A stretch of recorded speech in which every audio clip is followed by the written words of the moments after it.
I like to dedicate this to all of the Creator's righteous children. I have some food in my bag for you. Not that edible food, the food you eat? No. I have some food for thought. Since knowledge is infinite, it has infinitely fell on me. Peace and blessings, and welcome to my very first installment of Discovered, a new series that I will be doing where I will be talking about a musical artist, a TV show, a movie, or anything of the sort that I feel you need to know about.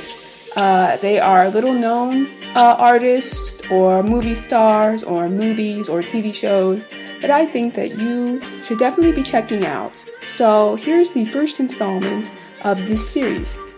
How this series will work is I will tell you information about an artist, a movie, or a TV show that I think you should check out, and I will go into depth about what the artist, what about his life, his or her life, or about what the movie is about, or the TV show is about, give you a synopsis about it, how I feel about it, my favorite songs by the artist, my favorite episodes from a TV show, or my favorite moments from the movie. So let's get started. Today's featured artist is Nahko and Medicine for the People. Nahko and Medicine for the People are a folk world music collective that started in 2008. It has recently gone through a few changes in its lineup, but the head of the group and singer-songwriter Nahko has been a vital part of the band. Nahko was born in Portland, Oregon, and is of Apache, Puerto Rican, and Filipino descent. His grandmother forced his mother to go into prostitution at age 14, and after a violent rape attack, Nahko was born. Nahko's mother, being so young when the rape happened, was one of the reasons he was given up for adoption. His father, on the other hand, was killed when he was very young, and he didn't get to know him at all. He was raised by a white suburban family, but loved just the same. The family who raised him was very Christian, yet taught him the value of music and taught him the piano. During this time, he discovered his biological mother through the internet and started to discover more about his native culture, while at the same time connecting with his biological father's family through Facebook and discovering his Filipino side. Fast forward to later in his life, when he first moved to Alaska, where he plays piano at a dinner theater and learns more about music and other alternatives to his Christian way of thinking back then. He started to get more into the folk and indie rock scene, where he could channel some of the anger and angst he was feeling. He then, a few years later, moved to Hawaii, where he resides to this day to work on his organic farm. Through his journey, he discovered music as a way to cope with his family's past while bringing culture and a social message to the world. In 2008, a form of this band had gotten started, and then a few years later, the full version of Nahko and Medicine for the People was born.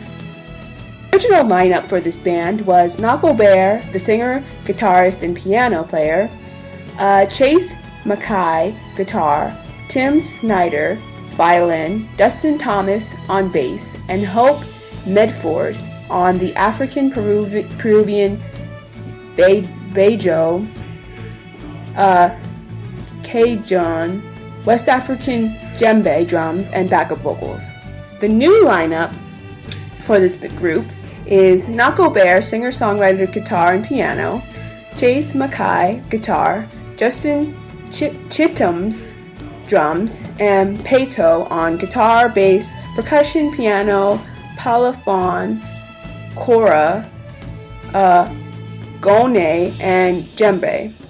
Max Reibner on trumpet and flugelhorn, and Tim Snyder on violin, and Hope Medford, when she's not busy with her new family, because she just had kids, on African Peruvian, Bejo, Cajun, West African djembe drums, backup vocals, but not featured as much on Hoka, their newest album.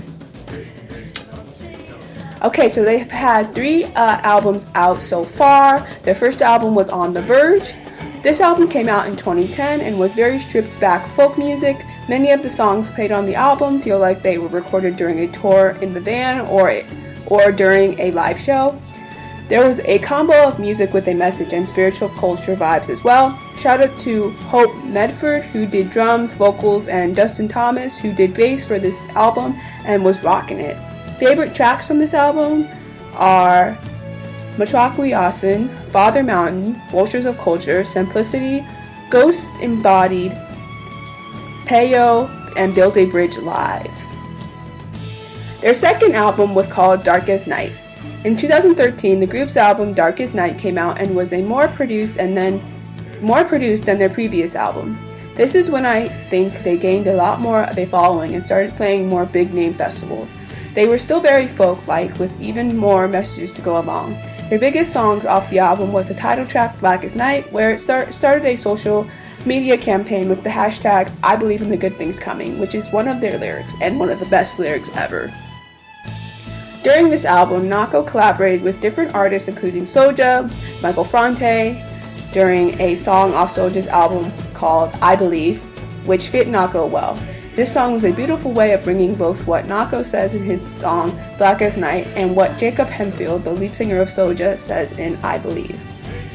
Nahko also started dating actress Shailene Woodley, who I love by the way, and find them to be a great pairing. They were both featured in the young climate activist Earth Guardian's song Indigenous Roots.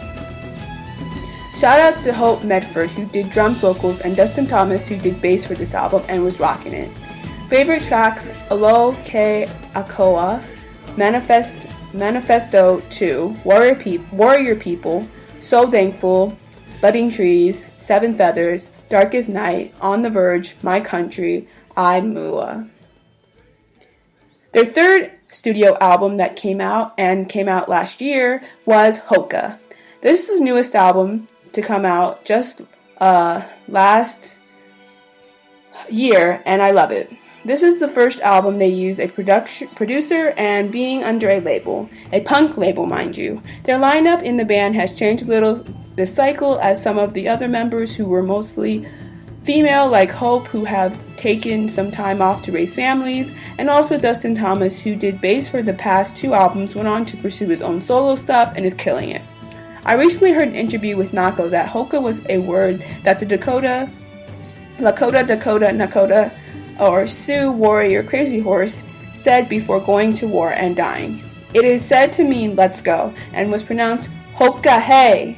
This album has some beautiful songs on it like San Quentin and Make a Change, which were the two singles from the album.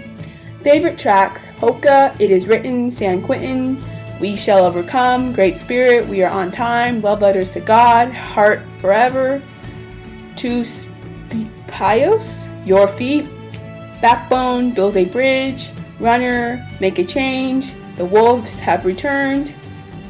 Why I love this land personally and think that you guys should totally check it out.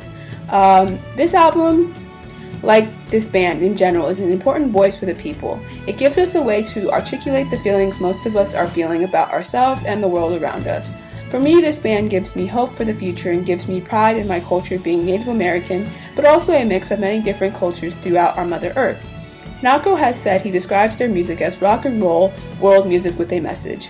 I love listening to what they have to say because it goes hand in hand with things I already believe in, culturally, spiritually, socially, and so on. They just have such an awesome energy around them, and their sound is so catchy, and I can dance to it while knowing I can make a change with it. Alright, Medicine Tribe, go check out this incredible band. They will change your life. And remember, believe in the good things coming. I will only ever love you with my arms behind my back, because I'm gonna love you heart forward. It's all I know.